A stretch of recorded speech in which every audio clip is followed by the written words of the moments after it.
पुनः एक बार आप सभी का स्वागत है। हम विषय को आगे बढ़ाते हैं।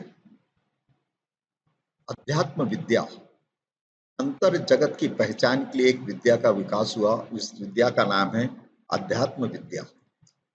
अध्यात्म शब्द दो शब्दों से मिलकर बना है, अधि प्लस आत्मा, जिसका अर्थ होता है आत्मा के निकट। जिस विद्या से मनुष्य को आत्मा के निकट रहने का ज्ञान प्राप्त होता है वह अध्यात्म विद्या है। अध्यात्म विद्या को प्राप्त करने वाला व्यक्ति आत्मा के निकट रहना सीखता है। जो व्यक्ति आत्मा के निकट रहता है वो समाज में अनैतिकता, अनैतिकता, दुराचार, अराजकता या अत्याचार नहीं फैला सकता। अध्यात्म में सर्वभौम और शाश्वत मूल्यों को सर्वोच्च स्थान प्राप्त है, जिसके माध्यम से व्यक्ति और समाज दोनों में सामंजस्य स्थापित करने का प्रयास किया जा सकता है। आचार्य महाप्रज्ञ कहते हैं कि अध्यात्म के मूलभूत आधार दो हैं, आत्मा और कर्म। यदि हम आत्मा और कर्म को हटा लें तो अध्यात्म का आधार शून्य हो जाएगा। अध्यात्म की समूची कल्पना और व्यवस्था इस आधार पर है कि आत्मा को कर्म से मुक्त करना है। यदि आत्मा नहीं तो किसे कर्म से मुक्त किया जाए? यदि कर्म नहीं तो किससे मुक्त किया जाए? आत्मा तो को कर्म से मुक्त करना है, इस सीमा में समूचा अध्याय समा जाता है। वस्तुतः शरीर और आत्मा के संदर्भ में तीन विचारधाराएं रही हैं। एक विचारधारा का मत है शरीर ही सब कुछ है, शरीर से भिन्न किसी चैतन्य सत्ता का अस्तित्व नहीं है। यह विचारधारा भारत में चार्वाक दर्शन के नाम से प्रख्यात है। दूसरी विचारधारा है चिकित्सा शास्त्र की। आयुर्वेदिक चिकित्सा शास्त्र का दर्शन है। इसमें शरीर प्रधान तत्व है, परंतु आत्मा को भी अस्वीकार नहीं किया गया है। तीसरी विचारधारा है आत्मवाद की, अध्यात्मवाद, अध्यात्म विद्या की। इसमें आत्मा को प्रधानता दी गई। अध्यात्म विद्या में आत्मा प्रधान है, शरीर गौण। आचार्य महाप्रज्ञ के अनुसार अध्यात्म विद्या के आधारभूत तत्वों को अपनाकर भारतीय संस्कृति को संकट से बचाया जा सकता है। आत्मा, आत्मा का पहला तत्व है, अध्यात्म का पहला तत्व है आत्मा। आत्मा चैतन्यमय है, अपने सुख दुख का कर्ता स्वयं आत्मा ही है। अपने सुख दुख का कर्ता स्वयं आत्मा ही है। इस बात को भारतीय जनमानस में फैलाना होगा। आत्मा को स्वीकार किए बिना समस्या का समाधान नहीं है। आत्मा के पर्याय, आत्मा अनेक रूपों में परिवर्तित होती रहती है।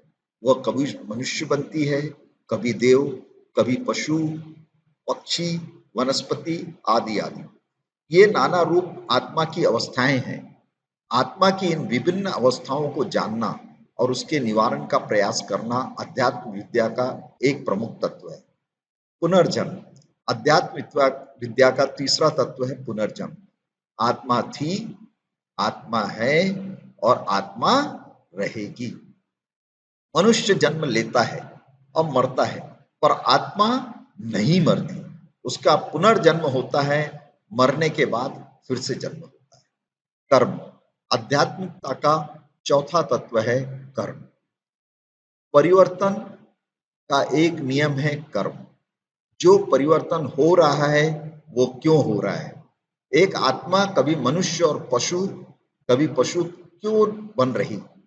यह सारा परिवर्तन कर्मकृत होता है। इसलिए कर्म के नियमों को जानना अपेक्षित है। किस प्रकार का कर्म प्राणी को किस गति में ले जाता है, किस प्रकार का कर्म आदमी को किस बंधन से बांधता है, किस प्रकार उसका विपाक होता है, यह प्राणियों की जो विविधता और विचित्रता है उसकी पृष्ठभूमि में कर्म जुड़ा है। यह अध्यात्म का प्रमुख विषय है। जन्म के नियम का ज्ञान, शरीर शास्त्र में जन्म की पूरी प्रक्रिया बतलाई गई है। बच्चा कब गर्भ में आता है, भ्रूण कैसे विकसित होता है, किस प्रकार गर्भावस्था में रहता है, और फिर कुछ प्रश्न शेष रह जाते हैं, जैसे वही भ्रूण क्यों बनता है, वह किस कारण से पैदा हुआ, दो जुड़वा बच्चे एक साथ पैदा हुए, दोनों में अंतर का क्या कारण है, आदि आदि अनेक प्रश्न अध्यात्म विद्या के विषय बनते हैं। इस प्रकार प्रत्येक व्यक्ति इन नियमों को जानकर अपने जीवन को सम्यक दिशा प्रदान कर संस्कृति को सुरक्षित कर सकता है। अध्यात्म का लक्ष्य है परमेश्वर से संपर्क स्थापित करना, परमेश्वर से संपर्क स्थापित करना। आध्यात्मिक जीवन दर्शन, आध्यात्मिक जीवन आत्मदर्शन, आत्मिक ज्ञान और अंतः स्फूर्त ईश्वर दर्शन का अध्यात्म का लक्ष्य है। परमेश्वर से संपर्क स्थापित करना, आध्यात्मिक जीवन आत्मदर्शन, आत्मिक ज्ञान और अंत स्फूर्त ईश्वर दर्शन का जीवन है। इसमें मनुष्य को अबाध स्वतंत्रता और आनंद की प्राप्ति होती है। फलस्वरूप उसे जैसे इंद्रियां नचाती हैं वैसे ही नहीं नाचता। अध्यात्म के कारण उसके जीवन में घटित होने वाला है यह परिवर्तन संस्कृति की सुरक्षा के लिए कवच सिद्ध होता है। योग, भारतीय परंपरा में योग का बहुत अधिक महत्व रहा है। भारतीय धर्म, पुराण, इतिहास आदि के अवलोकन से ज्ञात होता है कि योग साधना की परंपरा अविच्छिन्न रूप से चलती आई है।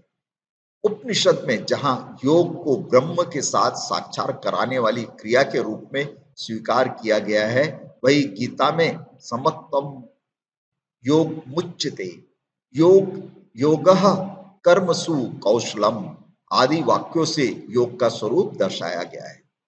भारत में प्राचीन काल से ही योग पद्धतियां प्रचलित है। उनके दार्शनिक एवं धार्मिक परंपराएं भिन्न भिन्न है। वर्तमान युग में कोई इन परंपराओं से पूर्णतः सहमत हो ना हो, पर उसको उनकी व्यवहारिक उपयोगिता निर्विवाद रूप से उभरकर सामने आई है। पतंजलि ने योग को परिभाषित करते हुए कहा, योग योगिश्च वृत्ति निरोधः, योगिश्च वृत्ति निरोधः अर्थात अभ्यास और वैराग्य द्वारा वृत्तियों के बाह्य समस्त विषयों को हटाकर अपने मूल स्वरूप में अवस्थित करना योग है। फिर से, अभ्यास और वैराग्य द्वारा वृत्तियों को बाह्य समस्त विषयों से हटाकर अपने मूल स्वरूप में अवस्थित करना योग है। गीता में कहा गया है, सिद्ध्या सिद्धेभ्यो समो भूत्वा समत्वम योग उच्यते।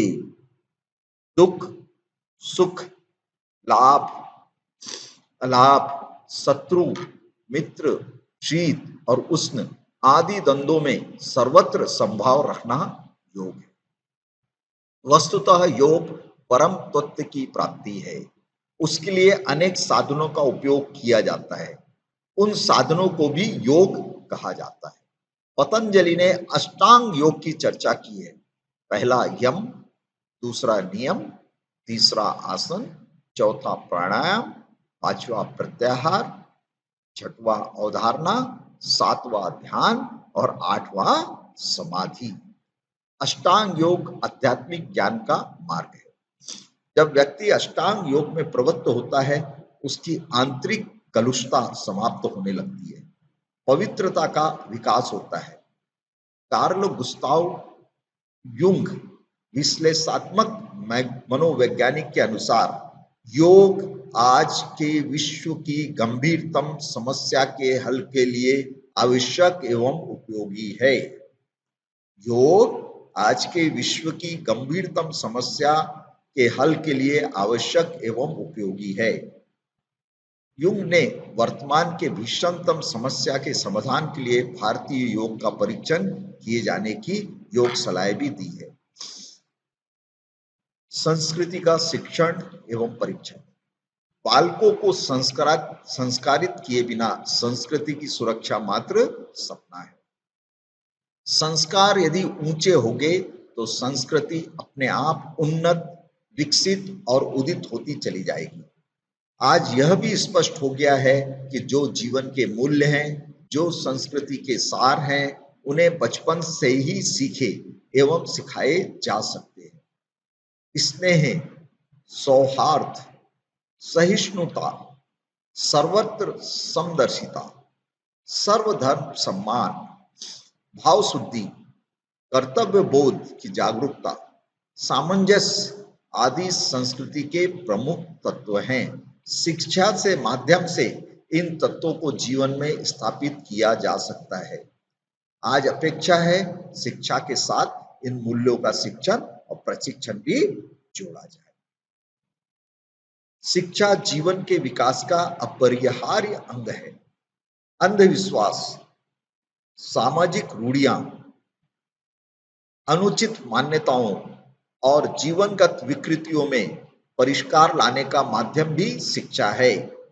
एक ओर शिक्षा जीने की कला सिखाती है तो दूसरी ओर पारंपरिकता में दक्षता लाती, परंपरा में दक्षता लाती। शिक्षित लोग अपने उद्देश्य को पूरा करने के लिए भी कटिबद्ध रहते हैं, परंतु यह तभी संभव है जब जीवन मूल्यों और सांस्कृतिक मूल्यों की शिक्षा प्राप्त। वर्तमान शिक्षा प्रणाली में ऐसा कुछ नहीं है, अतः जरूरत है आज की शिक्षा पद्धति के साथ संस्कृति का शिक्षण एवं प्रशिक्षण जोड़ा जाए। जीवन विज्ञान, भारतीय संस्कृति जो हजारों वर्षों से निरंतर प्रवाहमान थी, आज संकट की ओर। इस संकट का मूल कारण है आध्यात्मिक मूल्यों का ह्रास। अहिंसा, समन्वय, त्याग, मैत्रीभाव, कर्तव्य बोध, नैतिकता, सहिष्णुता, ये सभी आध्यात्मिक मूल्य हैं। हमारे पूर्वजों की अमूल्य धरोहर है, परंतु ये आज असुरक्षित है। इनकी सुरक्षा के लिए 4 बातें आवश्यक है। पहली, उचित एवं अनुचित का विवेक। दूसरी, पुण्य पाप का बोध। तीसरी, संवेदनशीलता एवं चौथी, आध्यात्मिकता। ये सब मिलकर समाज में पनपने वाली दुष्प्रवृत्तियों को नियंत्रित कर संस्कृति को सुरक्षा प्रदान कर सकते हैं। जब तक व्यक्ति उचित एवं अनुचित के भेद करना नहीं जानता, तब तक वह अकरणीय एवं अनुचित कार्यों को करता चला जाता है। जब तक उसके भीतर यह विवेक जागृत नहीं होता कि अमुक कार्य करने से उसे पुण्य होगा और अमुक कार्यों से वह पाप का घड़ा भरेगा, तब तक उन कार्यों को करता ही चला जाता है, जिन्हें सामाजिक एवं आध्यात्मिक दृष्टि से अकरणीय माना जाता है। जब तक उसके भीतर संवेदनशीलता एवं आध्यात्मिकता के भाव नहीं पनपते, तब तक वो आध्यात्मिक मूल्यों को अपना नहीं सकता। उपरोक्त गुणों के विकास के लिए एक ऐसी शिक्षण पद्धति की आवश्यकता है जो व्यक्ति को इन सबका उचित बोध दे सके, व्यक्ति को उचित अनुचित में भेद करना सिखा सके, पुण्य पाप का बोध करवा सके, संवेदनशीलता एवं अध्यात्म की भावना को जागृत कर सके। जीवन विज्ञान एक ऐसी शिक्षा पद्धति है जिसकी सहायता से व्यक्ति उचित अनुचित में भेद कर सकता है, स्वयं के लिए क्या करनी है, क्या करनी है, अच्छी तरह से समझ सकता है। संक्षिप्त रूप में यह कहा जाए तो जीवन विज्ञान की कुछ प्रमुख विशेषताएं हैं जिनके कारण यह कहा जा सकता है कि जीवन विज्ञान संस्कृति सुरक्षा का सुंदर उपाय है। मूल्य परक शिक्षा। जीवन विज्ञान एक मूल्य परक शिक्षा है। यह विद्यार्थियों को मूल्यों का विस्तृत रूप से ज्ञान देती है। मूल्य क्या है, हमारे जीवन में इसकी क्या उपयोगिता है, इनको अपनाने से व्यक्ति किस प्रकार लाभान्वित होता है, आदि बातें जीवन की सहायता से व्यक्ति जान सकता है। समन्वित शिक्षा पद्धति। हमारा व्यवहार बदले, युग की दिशा बदले, इसके लिए आवश्यक है मस्तिष्क का प्रशिक्षण हो, हमारे रसायन बदले, विज्ञान के अनुसार मनुष्य के भीतर पैदा होने वाली नकारात्मक स्त्रोतों का बदलें। बिना परिवर्तन की कल्पना करना मात्र ही रहेगी। यदि परिवर्तन घटित करना है तो स्त्रावों को बदलना होगा। अध्यात्म के अनुसार स्त्राव को बदलने के लिए आवश्यक है प्रयोग। किस व्यक्ति के लिए कौन सा प्रयोग करणीय है, इसकी इस विवेक के साथ प्रयोग करवाए जाएं तो निश्चित ही व्यक्तित्व का रूपांतरण संभव है। जीवन विज्ञान एक सैद्धांतिक और प्रायोगिक शिक्षा पद्धति है। यह अध्यात्म और विज्ञान का समन्वय है जिससे व्यक्तित्व को सरलता से बदला जा सकता है तथा आज की विकृत संस्कृति को पुनः स्वस्थ किया जा सकता है। अध्यात्म की शिक्षा, व्यक्ति जितना बाहर रहता है उसकी चेतना जितनी पदार्थोन्मुखी रहती है उतनी ही समस्याएं पैदा होती हैं। वह छोटी छोटी बातों में उलझता चला जाता है। मैं और मेरे पन का भाव बढ़ता जाता है। अहंकार, ममकार, प्रतिशोध, प्रतिस्पर्धी, राग द्वेष के प्रभाव में बहता जाता है। परंतु व्यक्ति जब भीतर झांकना शुरू करता है वह आध्यात्मिक बनता है। तब बाहर की सारी समस्याएं उसके लिए गौण बन जाती है। पहाड़ जितनी समस्या भी राई के समान हो जाती है। आवश्यक है आध्यात्मिक बने। जीवन विज्ञान एक आध्यात्मिक शिक्षा पद्धति है। कुछ प्रश्न रहेंगे, जैसे आज हमारी संस्कृति संकट में है, इस कथन को सिद्ध करते हुए संस्कृति संकट के कारणों की चर्चा अपने शब्दों में करें।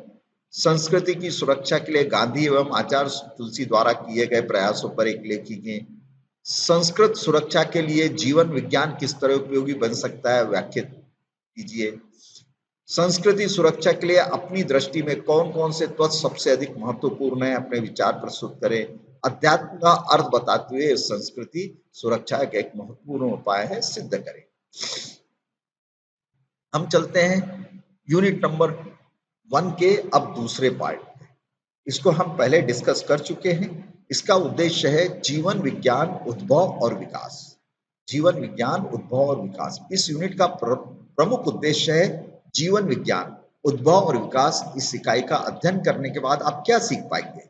आप सीख पाएंगे जीवन विज्ञान का उद्भव कैसे हुआ, यह जान सकेंगे। जीवन विज्ञान एक संतुलित शिक्षा प्रणाली है, इसको जान सकेंगे। जीवन विज्ञान के लक्ष्य एवं उद्देश्य से परिचित हो सकेंगे। जीवन विज्ञान की प्रविधियां एवं मूल अंगों को व्याख्यात कर सकेंगे।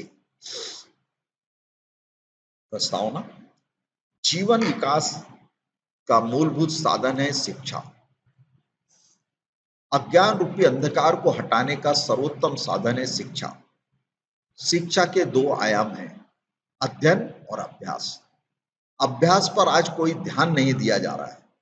अध्ययन ही अब शिक्षा का अर्थ रह गया है, जबकि शिक्षा का मूल उद्देश्य है शारीरिक, मानसिक और भावनात्मक विकास को आधार बनाकर मनुष्य की आंतरिक चेतना को जागृत करना।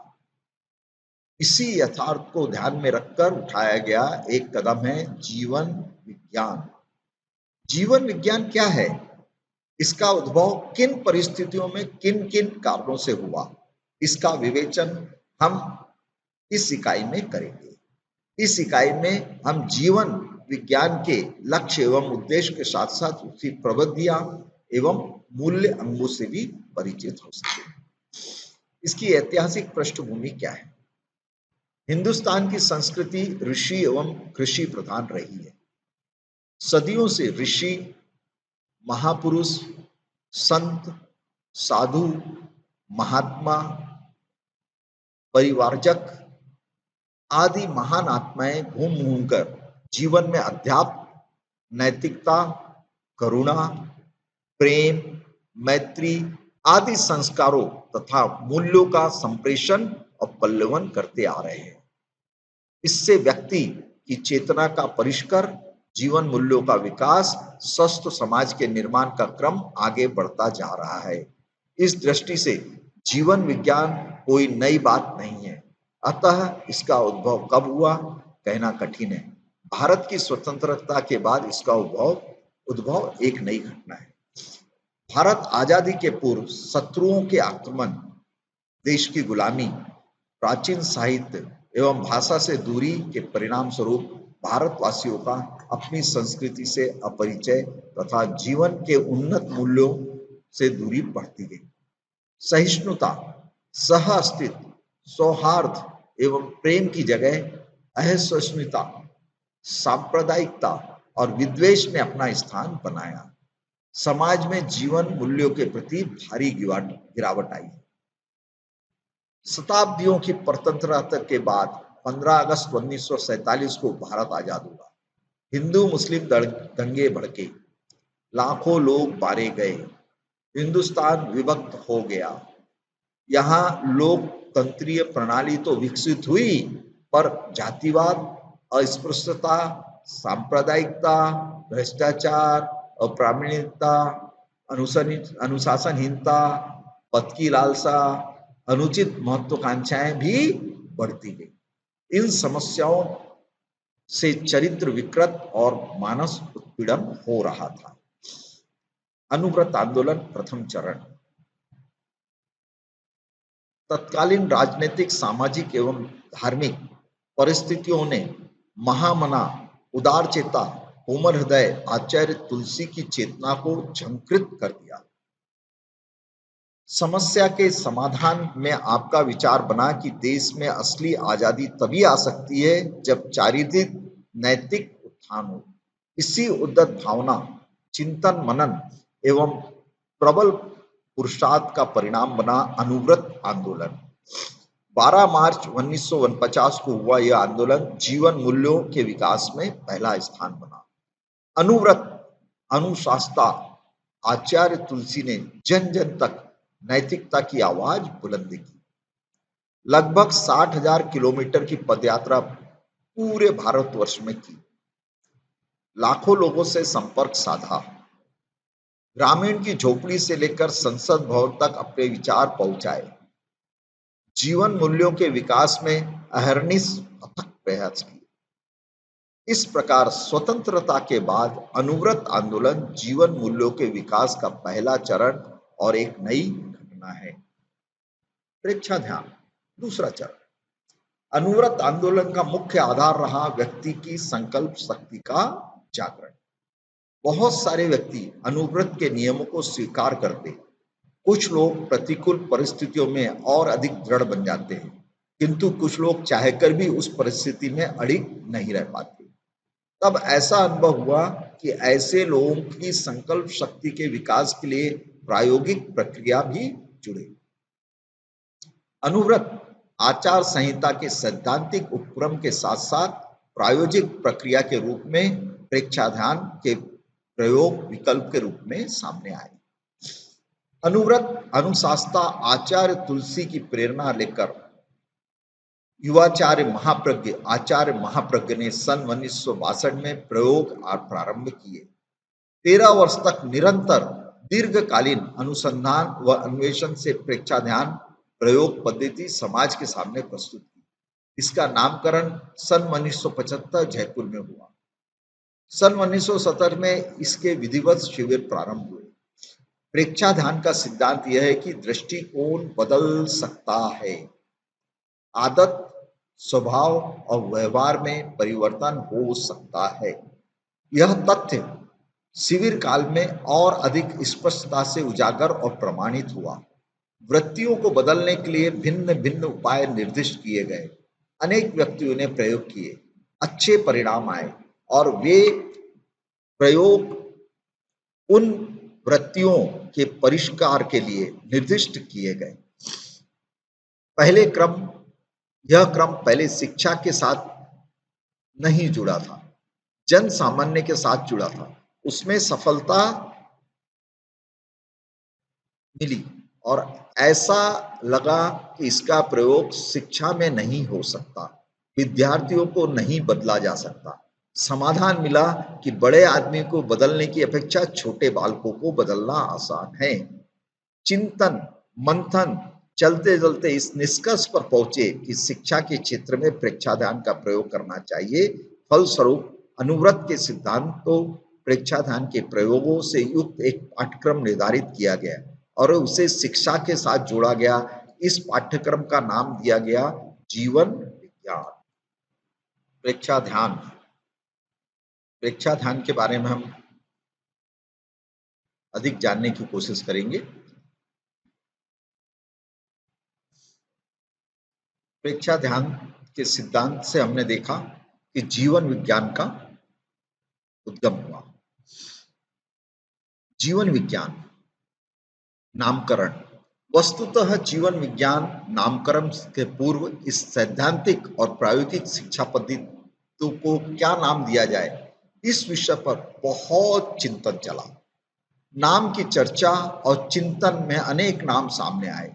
योग शिक्षा, नैतिक शिक्षा, स्वास्थ्य शिक्षा, मूल्यपरक शिक्षा आदि आदि आदि अनेक दृष्टियों से विचार हुआ, परंतु सभी नाम किसी न किसी कारण से अनुपयुक्त रहे। योग शिक्षा, अनेक शिक्षा आयोगों का अभिमत रहा है कि इस शिक्षा को योग शिक्षा नाम दिया जाए, परंतु इस नाम की अपनी सीमाएं थी। आज योग का अर्थ केवल आसन प्राणायाम तक ही सीमित कर दिया गया है, जबकि नए पाठ्यक्रम का विषय वस्तु विस्तृत था। अहिंसा, अनेकांत जैसे विस्तृत विषय युक्त से युक्त पाठ्यक्रम को केवल शिक्षा का नाम देना उचित नहीं हुआ। इस नाम से समग्र विकास की परिकल्पना भी नहीं की जा सकती थी, इसलिए योग शिक्षा का नाम पूर्ण रूप से सटीक नहीं हुआ। नैतिक शिक्षा, नैतिक शिक्षा का नाम इस पर चिंतन चला कि नैतिक शब्द अपने आप में स्पष्ट न था। नैतिक शिक्षा एक उपदेशात्मक प्रक्रिया है। उपदेश का प्रभाव व्यापक एवं स्थायी नहीं रहता। स्थायित्व के लिए प्रयोग एवं अभ्यास आवश्यक है। नए पाठ्यक्रम का मूल उद्देश्य प्रयोग एवं अभ्यास था, परंतु नैतिक शिक्षा नाम देने से नए पाठ्यक्रम के मुख्य उद्देश्य की स्पष्टता का अभाव हो रहा था, अतः यह नाम भी उपयुक्त नहीं था। स्वास्थ्य शिक्षा, इसका भी क्षेत्र सीमित है। यह शरीर तक सीमित रह जाता है। इसमें सामाजिक विकास, आध्यात्मिक विकास की कल्पना नहीं की जा सकती, इसलिए यह नाम भी सटीक प्रतीत नहीं हुआ। मूल्य परक शिक्षा, यह सही है कि जीवन विज्ञान एक मूल्य परक शिक्षा भी है, परंतु उक्त नाम देने में कुछ कठिनाइयां आई। यह थी कि केंद्रीय सरकार इस नाम पर कार्य कर रही थी, इसलिए नए नाम का चिंतन चलता रहा। परिणाम स्वरूप सामने नाम आया जीवन विज्ञान। जीवन विज्ञान का स्वरूप क्या है, उसका अर्थ क्या है, इसको हम जानने की कोशिश करते हैं। जीवन विज्ञान, जीवन और विज्ञान इन दो शब्दों के योग से बना है। जीवन को परिभाषित करते हुए कहा गया है जीवन प्राण धारणम, प्राण को धारण करना जीवन है। आचार्य महाप्रज्ञ के शब्दों में जीवन का अर्थ है शरीर, प्राण, मन, चित्त, कर्म और भाव का सम्मिलित रूप। विज्ञान शब्द का अर्थ है विशेष रूप से वस्तु के स्वरूप को जानना। इस अर्थ में जीवन विज्ञान का अर्थ है जीवन के मूलभूत अंग, जीवन के संपूर्ण पक्ष, जीवन के सही स्वरूप को विशेष रूप से जानने का वाला विज्ञान। सरल शब्दों में कहा जाए तो जीवन विज्ञान चारित्रिक और नैतिक विकास की सैद्धांतिक और प्रायोगिक शिक्षा पद्धति है। जीवन विज्ञान चारित्रिक और नैतिक विकास की सैद्धांतिक और प्रायोगिक शिक्षा पद्धति है। जीवन विज्ञान को परिभाषित करते हुए कहा गया है जीवन विज्ञान सम्यक जीवन जीने की कला के विज्ञान का प्रशिक्षण है। जीवन विज्ञान अहिंसा की शिक्षा, नैतिकता की शिक्षा, आंतरिक परिवर्तन की शिक्षा पद्धति का नाम है। शिक्षा में अनुव्रत और प्रेक्षा ध्यान की समन्वित पद्धति का नाम जीवन विज्ञान है। जीवन के नियमों की खोज का नाम जीवन विज्ञान है। जीवन के मुख्य अंगों पर विचार एवं प्रयोग का नाम जीवन विज्ञान है। जीवन विज्ञान के विविध पहलुओं पर के आधार पर इस नई विद्या शाखा को समग्रता से इस प्रकार परिभाषित किया जा सकता है। जीवन विज्ञान वह विज्ञान है जो जीवन के मुख्य अंग, उनके विकास के साधन एवं जीवन के विभिन्न क्षेत्रों में अनुप्रयोग का वैज्ञानिक अध्ययन करता है, जिसकी परिणति संतुलित जीवन, मानवीय मूल्य एवं सर्वांगीण व्यक्तित्व के विकास के रूप में होती है। जीवन विज्ञान संतुलित शिक्षा प्रणाली। आचार्य महाप्रज्ञ के शब्दों में जीवन विज्ञान का अर्थ है संतुलित शिक्षा प्रणाली। वस्तुतः शिक्षा के 4 आयाम हैं: शारीरिक विकास, बौद्धिक विकास, मानसिक विकास और भावनात्मक विकास। शारीरिक विकास, शारीरिक विकास से संबंधित, शारीरिक विकास शरीर से संबंधित है।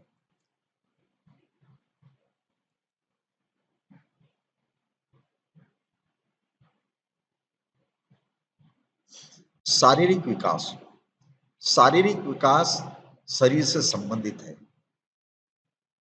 शरीर क्रिया विज्ञान के अनुसार हमारे शरीर में 11 तंत्र है: पाचन तंत्र, श्वसन तंत्र, उत्सर्जन तंत्र, अस्थि तंत्र, नाड़ी तंत्र, ग्रंथि तंत्र, प्रजनन तंत्र, त्वचा तंत्र, मांसपेशी तंत्र, रक्त परिसंचरण तंत्र आदि आदि। इन तंत्रों का योग है शरीर। यदि इनमें से किसी प्रकार का विकार पैदा हो जाए अथवा सम्यक रूप से कार्य न करे तो शरीर का समुचित विकास नहीं माना जाता। इनकी सम्यक क्रियान्वित ही शरीर विकास है। बौद्धिक विकास हमारे मस्तिष्क में भिन्न भिन्न कार्यों के लिए भिन्न भिन्न प्रकोष्ठ है। स्मृति, बुद्धि, चिंतन सबके अलग अलग प्रकोष्ठ है। हमारा बौद्धिक विकास बुद्धि के प्रकोष्ठों से संबंधित है। जितना जितना इन प्रकोष्ठों की कार्य करने की क्षमता का विकास होता है उतना ही बौद्धिक विकास माना जाता है। मानसिक विकास, इंद्रियां अपने अपने विषय को वर्तमान काल में ही ग्रहण कर पाती है, किंतु मन इंद्रियों द्वारा ग्रहित सभी विषयों और कालों को ग्रहण कर चिंतन करने वाला होता है। अतः मन को परिभाषित करते हुए कहा गया है सर्वार्थग्राही त्रैकालिक मनः। मन के 3 कार्य हैं: स्मृति, चिंतन, कल्पना। ये तीनों सकारात्मक भी हो सकते हैं और नकारात्मक। सम्यक स्मृति, सम्यक चिंतन, सम्यक कल्पना मानसिक विकार को दर्शाते हैं, तो गलत स्मृति, गलत चिंतन और गलत कल्पना अविकसित मानसिकता के लक्षण है। भावात्मक विकास, संवेग एक जटिल भावात्मक प्रक्रिया है। भाव संवेग की ही पूर्व अवस्था है। भावों में उफान के पश्चात संवेग की अवस्था बनती है। भाव व्यक्ति के भीतर में विद्यमान होते हैं, निमित्त पाकर बाहर प्रकट होते हैं। भाव भी सकारात्मक एवं नकारात्मक दोनों प्रकार के होते हैं। सहिष्णुता, विनम्रता, प्रेम, वात्सल्य, सहानुभूति ये सब सकारात्मक भाव हैं। वहीं घृणा, क्रोध, मान, माया, लोभ, ईर्ष्या, शंका आदि नकारात्मक भाव। इन नकारात्मक भावों का प्रबल होना भावनात्मक ह्रास है। सकारात्मक भावों में वृद्धि होना भावनात्मक विकास का लक्षण है। संतुलित शिक्षा प्रणाली का तात्पर्य एक ऐसी शिक्षण प्रणाली से है जो सभी आयामों पर ध्यान दे, जो सर्वांगीण विकास के लिए प्रयत्नशील हो। जीवन विकास इसी ओर उठाया गया एक कदम है। यह संतुलित व्यक्तित्व विकास के लिए 4 तत्वों पर ध्यान देता है। प्राणधारा का संतुलन, मानसिक और भावनात्मक विकास के लिए प्राणधारा का विकास और संतुलन आवश्यक है।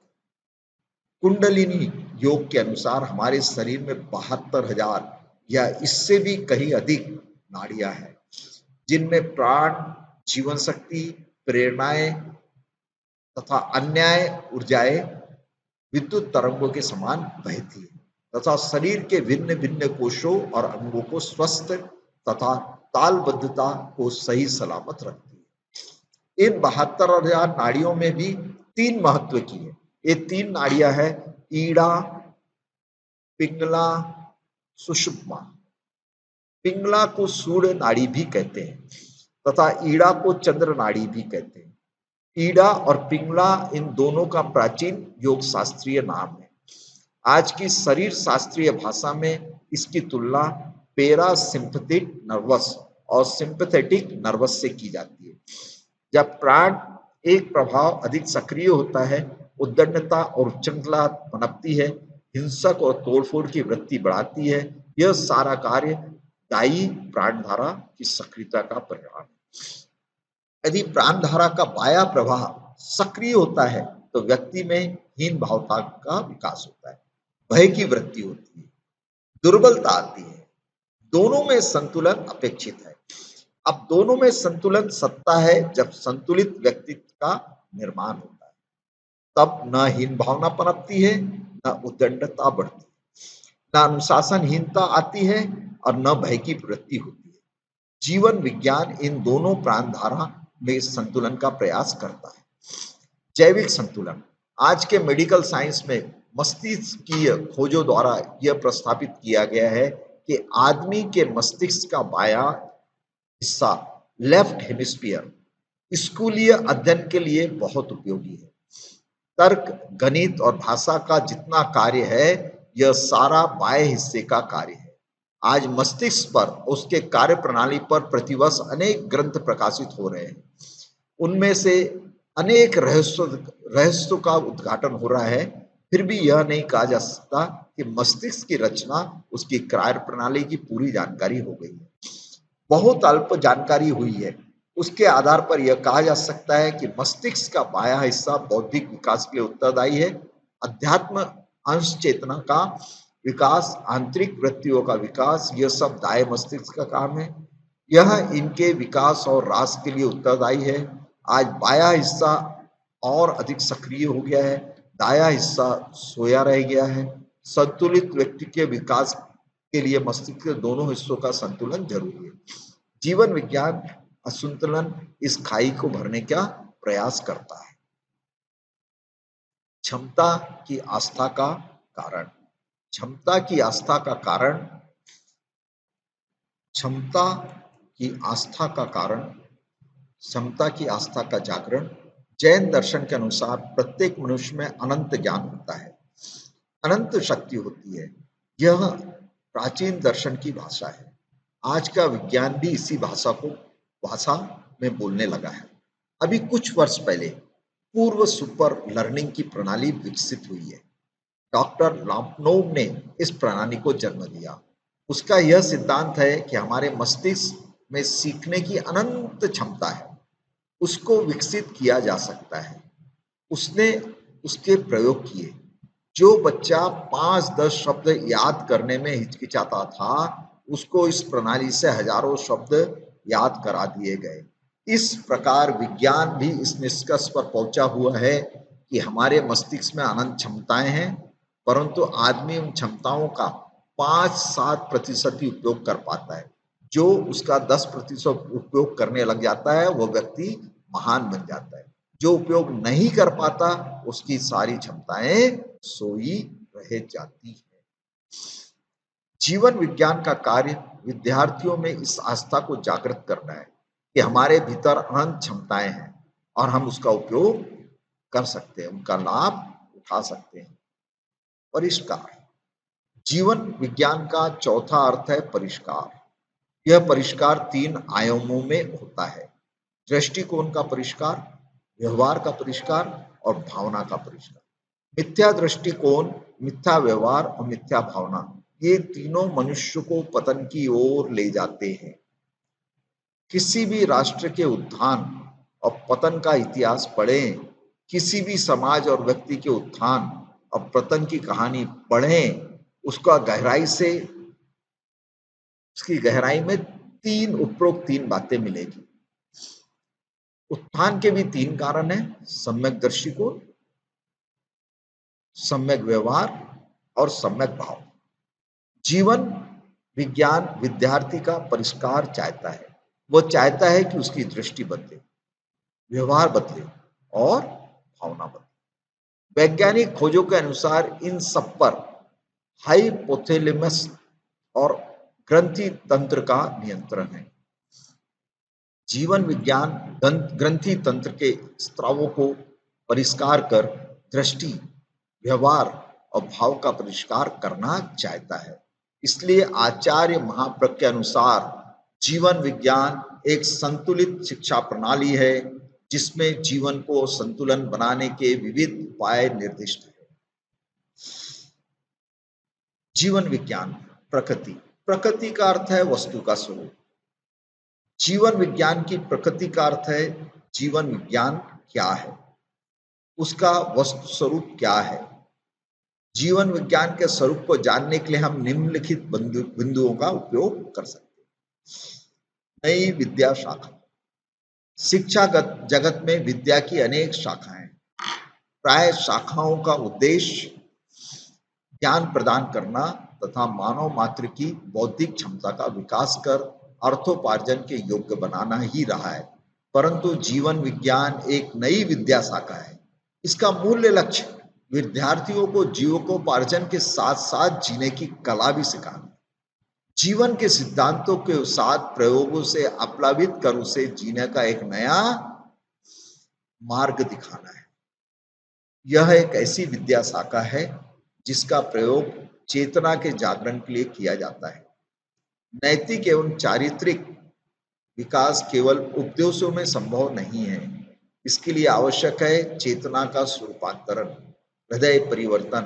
हृदय परिवर्तन के लिए आवश्यक है अपने आप को जानना, स्वयं को पहचानना, वो स्वयं को पहचानने तथा आत्मा के निकट ले जाने वाली नवीन विद्या शाखा है। समन्वित शिक्षा पद्धति, जीवन विज्ञान एक संतुलित एवं परिपूर्ण विद्या शाखा है। संतुलित इसलिए है कि इसमें शारीरिक व बौद्धिक विकास के साथ साथ मानसिक व भावनात्मक विकास का संतुलन स्थापित किया गया है। परिपूर्ण इसलिए है कि इसमें सैद्धांतिक ज्ञान के साथ साथ प्रायोगिक अभ्यास भी अनिवार्य है। आचार्य महाप्रज्ञ कहते हैं कि जीवन विज्ञान समन्वित शिक्षा पद्धति का नाम है। इसमें अहिंसा की शिक्षा, नैतिक शिक्षा और आंतरिक परिवर्तन की शिक्षा तीनों का समन्वय है। इसमें अहिंसा की शिक्षा, नैतिक शिक्षा और आंतरिक परिवर्तन की शिक्षा तीनों का समन्वय है।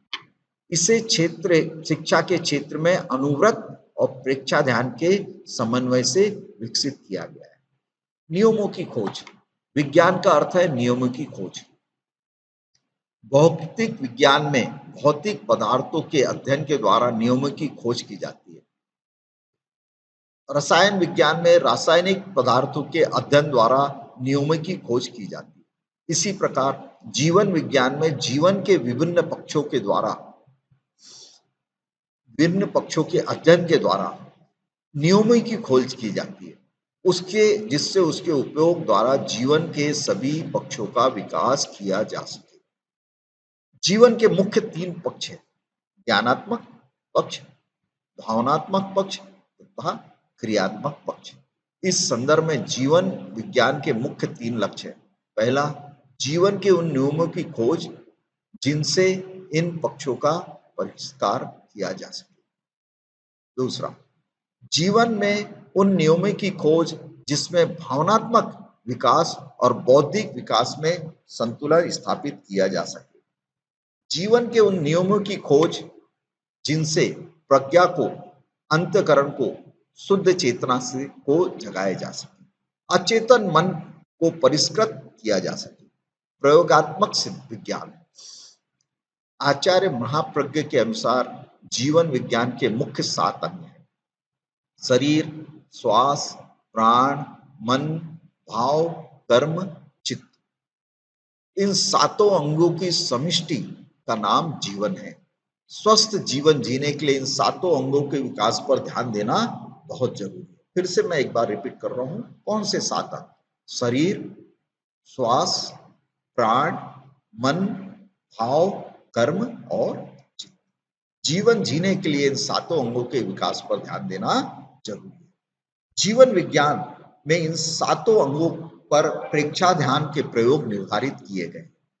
इन अंगों का प्रेक्षा ध्यान के साथ क्या संबंध है, हम इस पर स्पष्ट रूप से वैज्ञानिक विवेचन है। अतः जीवन विज्ञान एक नई विद्या शाखा, समन्वित शिक्षा पद्धति, नियमों की खोज के साथ साथ एक विशिष्ट प्रयोगात्मक विज्ञान है। जीवन विज्ञान लक्ष्य एवं उद्देश्य। शिक्षा के जगत में अनेक विद्या शाखाएं हैं।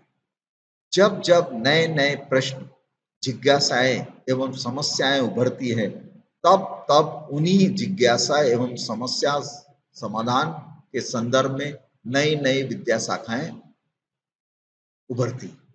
प्रत्येक विद्या शाखा का समस्याओं के समाधान में एक निश्चित दृष्टिकोण रहता है, उसका अपना परिप्रेक्ष्य रहता है, उसके अध्ययन के कुछ अपने मुख्य लक्ष्य व उद्देश्य रहते हैं। अपने लक्ष्य एवं दृष्टिकोण से अध्ययन व अनुसंधान होने पर उसका विकास क्रम क्रम से आगे आगे बढ़ते रहता है। कालांतर में समस्या समाधान में वह विद्या शाखा एक नई दृष्टि प्रदान करती है, जिसमें व्यक्ति और समाज लाभान्वित होते हैं।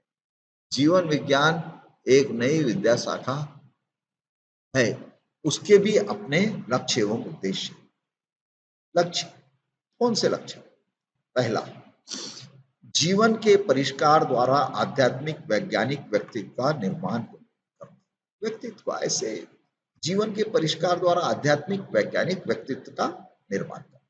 दो, जीवन की शारीरिक, मानसिक एवं चैतसिक प्रक्रियाओं पर योग एवं प्रेक्षाध्यान की प्रभावों का वैज्ञानिक अध्ययन करना। तीसरा, जीवन के उन नियमों एवं प्रक्रियाओं का अध्ययन एवं अन्वेषण करना जिसमें जीवन के ज्ञानात्मक, भावनात्मक एवं क्रियात्मक पक्ष का परिष्कार होता है। स्वस्थ समाज की संरचना के लिए ऐसे व्यक्तित्व प्रशिक्षक का निर्माण करना जो जीवन के विभिन्न क्षेत्रों हेतु स्वास्थ्य जीवन की प्रायोगिक अभ्यासात्मक प्रक्रियाओं को वैज्ञानिक ढंग से प्रस्तुत कर सके। इसके माध्यम से वह समग्र व्यक्तियों एवं स्वस्थ समाज के निर्माण में सहयोगी बन सके। उपरोक्त लक्ष्यों द्वारा जीवन विज्ञान अनेक उद्देश्यों को प्राप्त करना चाहता है। अब कुछ उद्देश्य हैं। पहला, बौद्धिक और भावनात्मक विकास का संतुलन। दूसरा, संवेग और विवेक में सामंजस्य। तीसरा, सामाजिक और व्यक्तिगतता में सामंजस्य। चौथा, मानवीय संबंधों में परिवर्तन। पांचवा, नैतिक मूल्यों का विकास। छठवां, आत्मानुशासन की क्षमता का विकास। सातवां, मानवीय समस्याओं के प्रति संवेदनशीलता का विकास। आठवां, पुस्तकी ज्ञान के साथ साथ अच्छे ढंग से जीवन जीने की कला का प्रशिक्षण। नौवां, संवेग नियंत्रण की पद्धति सीखना।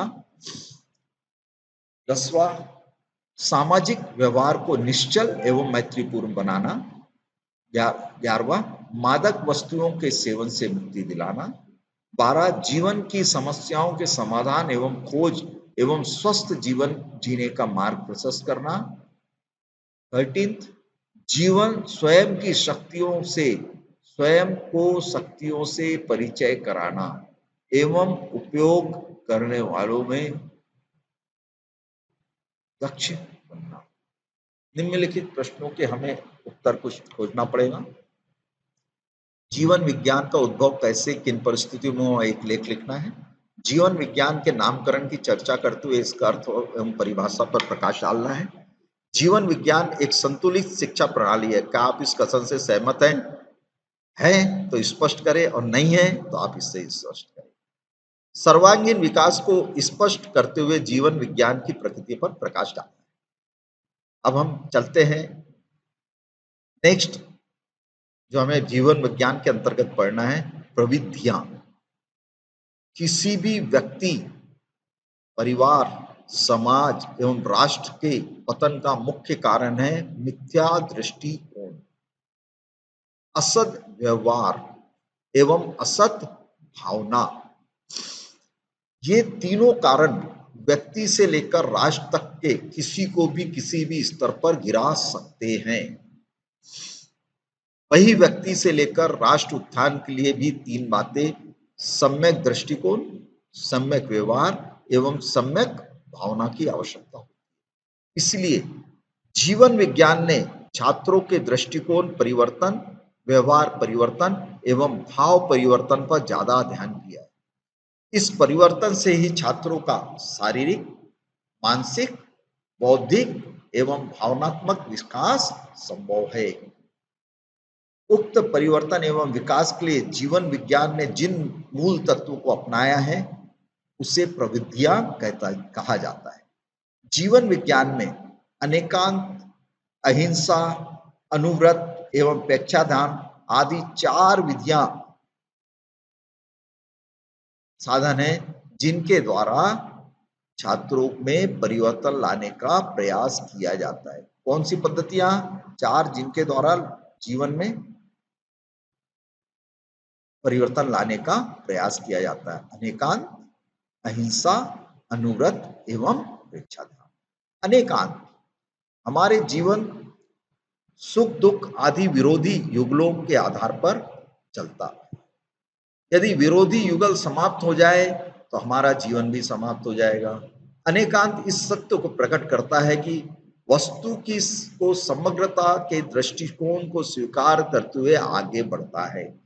किसी एक वस्तु देखने का दृष्टिकोण प्रत्येक व्यक्ति का अलग अलग हो सकता है और सभी के दृष्टिकोणों में सत्य का अंश हो सकता है, किंतु हम कई बार अपने दृष्टिकोण के प्रति आग्रह कर लेते हैं कि मैं ही सही हूं। यह आग्रह द्वेष और हिंसा को जन्म देता है।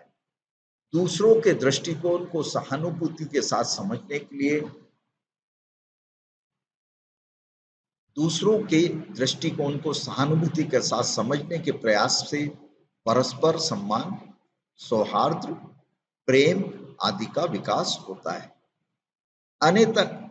अनेकांतिक दृष्टिकोण मानव जीवन के विकास के लिए अत्यंत आवश्यक है।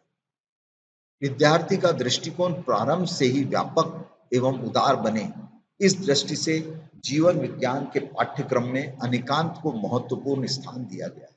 इसका उद्देश्य क्या है? व्यक्ति संतुलित जीवन यापन कर सके, परिवार और समाज में सह अस्तित्व को और अधिक विकसित कर सके, सापेक्षता को समझ सके, सभी को सम्मान दे सके। पाठ्यक्रम अनेकांत, व्यवहार, सिद्धांत और प्रक्रिया, सह अस्तित्व, समन्वय, सापेक्षता, स्वतंत्रता, संतुलन, परिवर्तन, आशावादी दृष्टिकोण।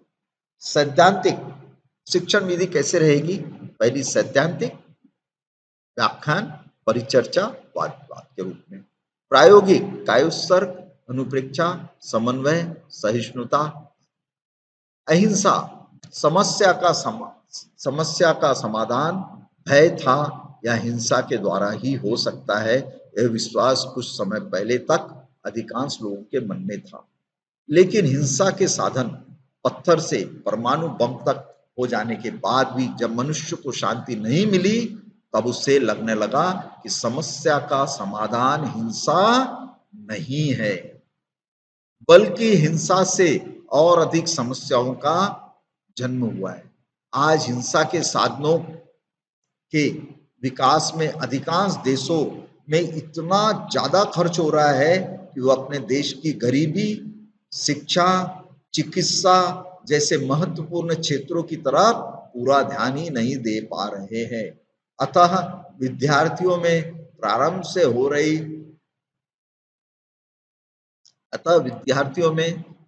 से हो रही हिंसा के प्रति निष्ठा जागे, अहिंसक चेतना का विकास हो।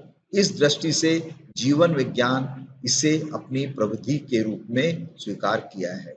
इसका उद्देश्य है मनुष्य अपनी इच्छाओं का संयम करे, अहिंसक प्रतिकार करना सीखे, प्रत्येक मनुष्य अहिंसक जीवन शैली अपनाए, विश्व शांति, सर्वधर्म समभाव, शोषण की समाप्ति।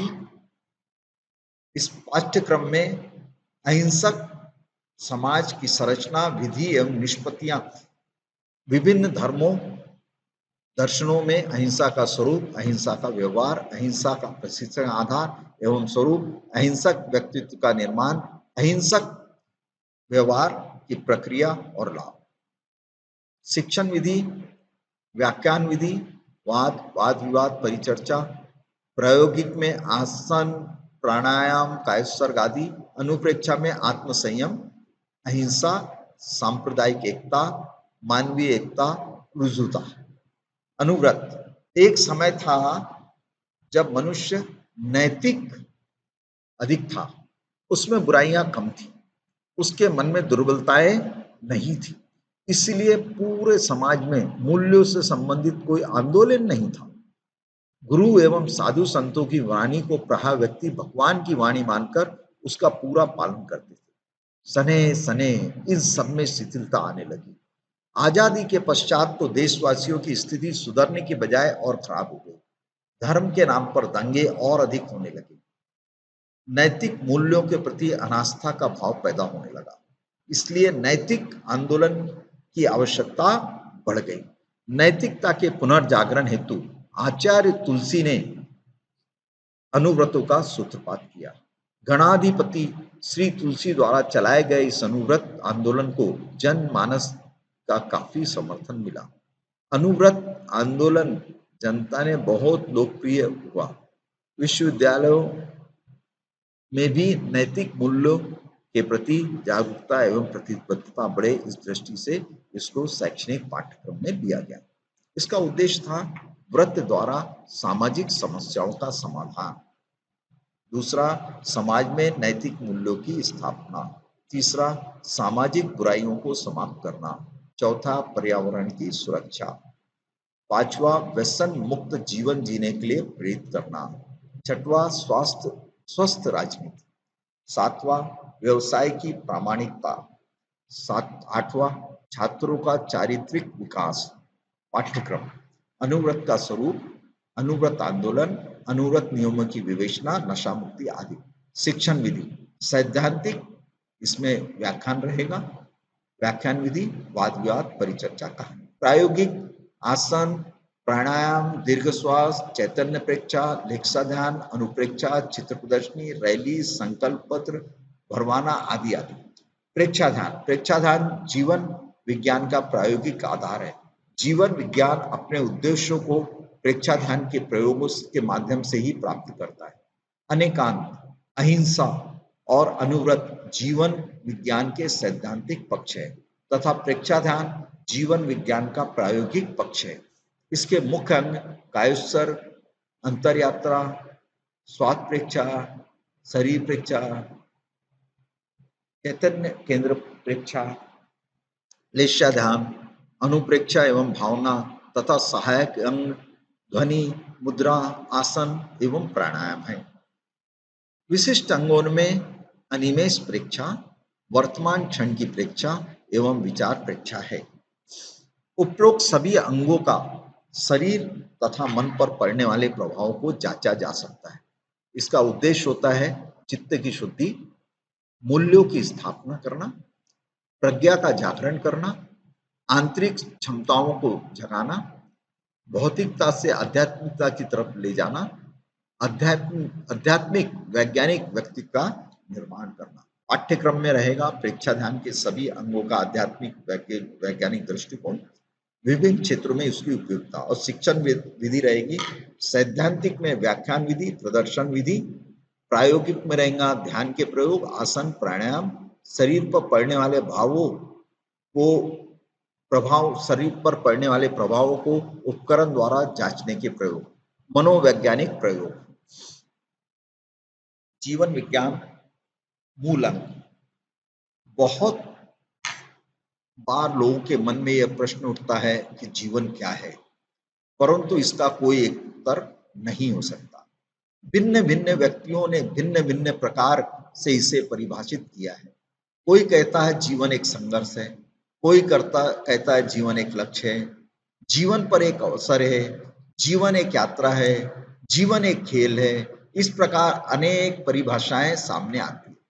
आचार्य श्री महाप्रज्ञ के शब्दों में शरीर, श्वास, प्राण, मन, भाव और चित्त, इन 7 घटकों का सम्मिलित रूप है जीवन। इन सातों में से किसी एक को भी पृथक कर जीवन को समग्र रूप से परिभाषित नहीं किया जा सकता।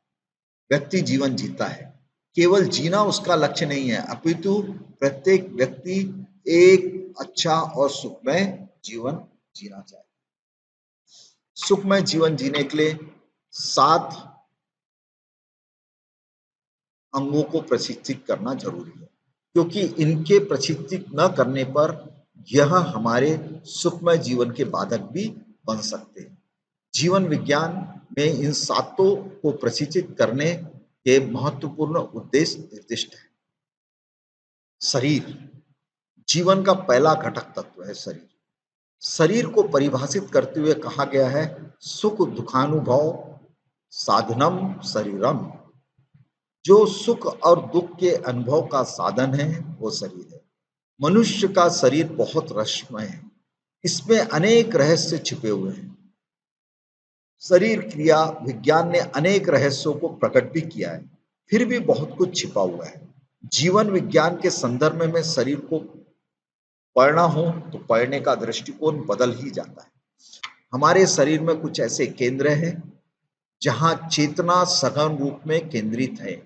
प्रेक्षा ध्यान की भाषा में उन्हें चैतन्य केंद्र कहा जाता है। उन पर ध्यान के प्रयोग करवाए जाते हैं। भिन्न भिन्न केंद्रों पर ध्यान की निष्पत्ति भिन्न भिन्न है। आध्यात्मिक शक्ति जागृत करने के लिए दर्शन केंद्र पर ध्यान किया जाता है। नशा मुक्ति के लिए अप्रमाद केंद्र पर तो अनुशासित और आत्मनियंत्रण के लिए विशुद्धि केंद्र पर ध्यान करवाया जाता है।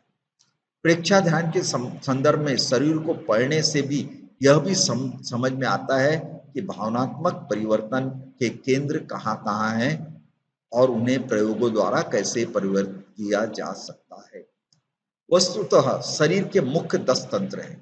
इस 10 तंत्रों को के प्रयोग द्वारा प्रशिक्षित किया जा सकता है।